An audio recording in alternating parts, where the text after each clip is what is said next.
There's something almost unreal about old photographs of Yosemite. The cliffs look too large. The trees look impossible. The valleys feel too vast for a camera to fully capture. Today, I want to show you 3 historical photographs from Yosemite National Park.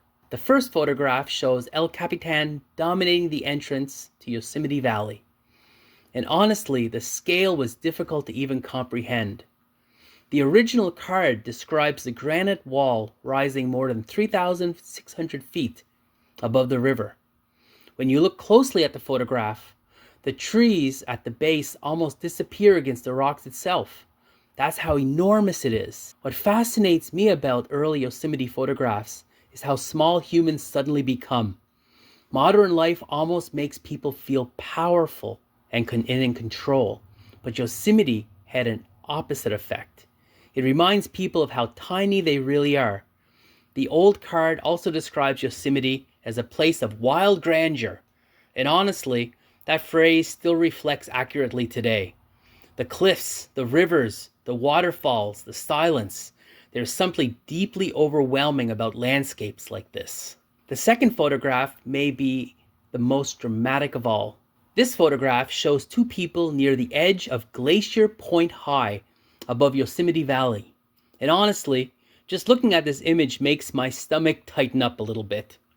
The original card explains that the cliff drops nearly vertically for thousands of feet, and the photograph captures that feeling perfectly. The people standing near the edge look tiny against the granite landscaping surrounding them. In the distance, Half Dome rises through the haze like something carved by another planet. What I love about this photograph is that it captures both beauty and danger at the same time. Early tourism often involved certain levels of fearlessness, as you see in this picture. No guardrails, no safety harnesses, just people standing near enormous cliffs staring into the distance. And yet, that danger is part of the experience. The original description talks about glaciers, volcanic forces, and unimaginable powers that shaped Yosemite Valley over 1,000 years ago. And honestly, that's what makes Yosemite feel different from many landscapes. True wilderness. The final photograph shifts from granite cliffs to another famous California symbol, the giant redwood trees.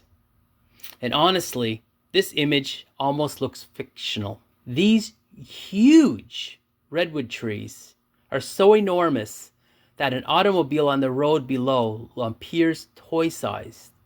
The original card explains that some of these trees reach heights of over 275 feet. And what amazes me most is not only their height, but their age. Some of these trees were already ancient long before modern America even existed. Long before cars, long before photography, long before California became a part of the United States. They were already standing here. That thought feels almost impossible to process. The original description also talks about Galen Clark, an early protector and promoter of Yosemite, who lived among the trees for many years. And honestly, I understand why people emotionally attach to these places. There is something spiritual about forests filled with giant sequoias. The silence, the scale, the filtering light through the trunks. Even in photography, you can feel it.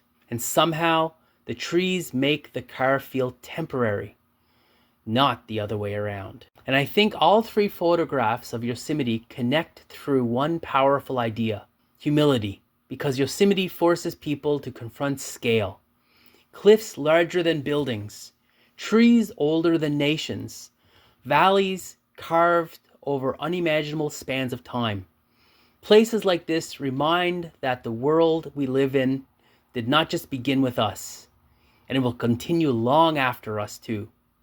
Maybe that's why Yosemite has remained so emotionally powerful for generations, not simply because of its beauty, but because it makes people feel both small and connected to something much larger than themselves. And honestly, I think that feeling is something many people are searching for today. If you enjoy forgotten historical photographs and stories hidden inside them, feel free to follow along. I have many more to share.